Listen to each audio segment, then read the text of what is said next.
Apa kabar semua sahabat Nadlin di seluruh penjuru dunia, dari Sabang sampai Merauke.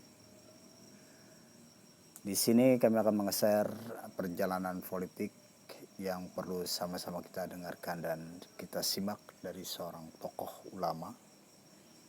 Mudah-mudahan bermanfaat untuk kalian semuanya. Terima kasih.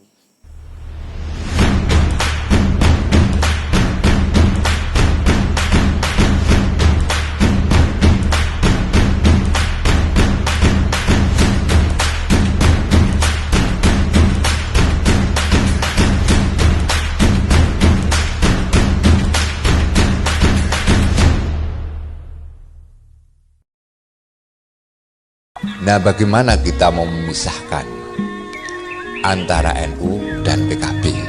PKB bisa hidup kalau di Jawa ini karena NU, tapi NU bisa hidup di luar Jawa itu karena PKB, kan gitu. Ya memang realitasnya kayak demikian ini.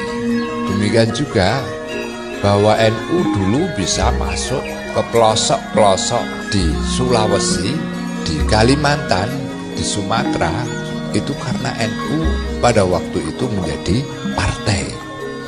Jadi apa? Ternyata godaan-godaan dunia, kalau toh partai itu pada waktu itu adalah untuk mencari suatu kedudukan, ternyata itu juga bisa membawa efek pada maslahah-maslahah yang sifatnya ukhrawi.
Maka ketika saya dibilang sama Pak Dahlan, Pak Kiai, saya pengen wawancara. Boleh, terkait apa Pak Dahlan wawancaranya? Kiai, Pak Kiai kan ini bela total partai PKB. Wali santri kan banyak yang tidak ber-PKB juga. Saya jawab, Pak Dahlan, saya ikhlas. Saya serahkan kepada Allah apapun resikonya. Boleh saja pesantren ini terpengaruh. Boleh saja wali santri ada yang menarik santri dari pesantren. Yang penting buat saya, PKB harus menang di pemilu. Paling tidak 3 besar. Kenapa? Karena PKB adalah alat politik warga NU yang harus diperjuangkan, di mana kemenangannya akan berdampak kepada seluruh pesantren di Indonesia dan berdampak kepada seluruh warga Nahdien. Itu lebih penting dari pondok pesantren Bina Insan Mulia ini. Saya siap resikonya apapun, karena kami pesantren tidak mampu untuk memberikan pengaruh lebih dahsyat, lebih hebat ketimbang PKB. Mau ditolak, mau di apapun juga, kenyataannya PKB adalah kekuatan politik NU. Dan saya bilang, siapapun yang akan menggembosi PKB, maka akan saya lawan. Kita ngomongin Indonesia, kita ngomongin warga Nahdien, PKB lebih penting dari Bina Insan Mulia. PKB lebih penting dari pesantren ini. Dampak pesantren Bima ini kan paling untuk santri Bima saja, tapi dampak PKB dampak untuk Indonesia, khususnya untuk kalangan Nahdien dan kalangan santri. Dan saya kira tidak perlu para kiai, para asatidz takut untuk menyuarakan PKB sebagai partai santri. PKB harus dibela. Kenapa? Karena Karena sesungguhnya ya saya ini dukung PKB totalitas, nulis terus-terusan dari dulu. Apakah ngaruh pesantren Bima? Enggak, kita sudah inden sekarang malah. Kenapa saya harus berjuang melalui PKB? Karena